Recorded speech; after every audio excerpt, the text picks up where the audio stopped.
Hi friends, இந்த வீடியோவில் வந்து நம்ம என்ன பார்க்க போகிறோம் அப்படின்னு கேட்டிங்கன்னா, இப்போ வந்து நம்மளோட தல அஜித்தோட AK64 திரைப்படத்தில் வந்து இப்போ வந்து வில்லனாக வந்து பிரபல இயக்குனர் வந்து கமிட் ஆயிருக்காங்க அப்படின்றது இப்போ நியூஸ் கிடச்சிருக்குங்க. ஸோ அதை பற்றி அந்த வீடியோ டீட்டெயிலாக பேச போகிறோம். ஸோ இப்போ வந்து குட் பேட் அக்லி திரைப்படத்தில் மாபெரும் வெற்றியை தொடர்ந்து மீண்டும் வந்து ஆதிக் ரவிச்சந்திரன் கூட வந்து தல அஜித் வந்து இணைகிறாங்க. ஸோ இந்த ஒரு விஷயத்தை வந்து நிறையவே வந்து ரூமர் அப்படின்னு தான் சொல்லிட்டு இருந்தாங்க. ஆனால் வந்து ஆதிக் ரவிச்சந்திரன் லேட்டஸ்ட்டாக ஒரு இன்டர்வியூவில் இந்த ஒரு விஷயத்தை கன்ஃபார்ம் பண்ணியிருந்தாங்க. அதாவது அடுத்த அஜித் படத்தையும் நான் தான் இயக்கிறேன் அப்படின்ட்டு. ஆனால் வந்து மற்ற நடிகைகள் டெக்னீஷியன்ஸ் இதெல்லாம் வந்து யாரும் வந்து அவங்க டிசைடே பண்ணல.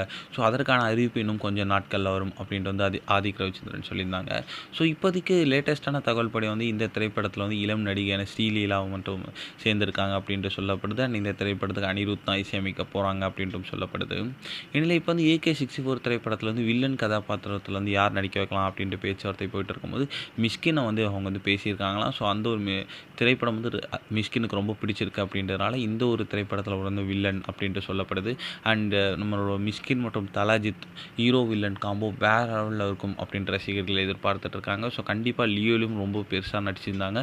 கண்டிப்பாக AK64லையும் ரொம்பவே சூப்பராக நடிப்பாங்க அப்படின்ட்டு எதிர்பார்க்கப்படுகிறது. இந்த ஒரு விஷயம் தலாஜித் ஃபேன்ஸ் மத்தியில் ரொம்ப ட்ரெண்டிங்காக போயிட்டுருக்கு.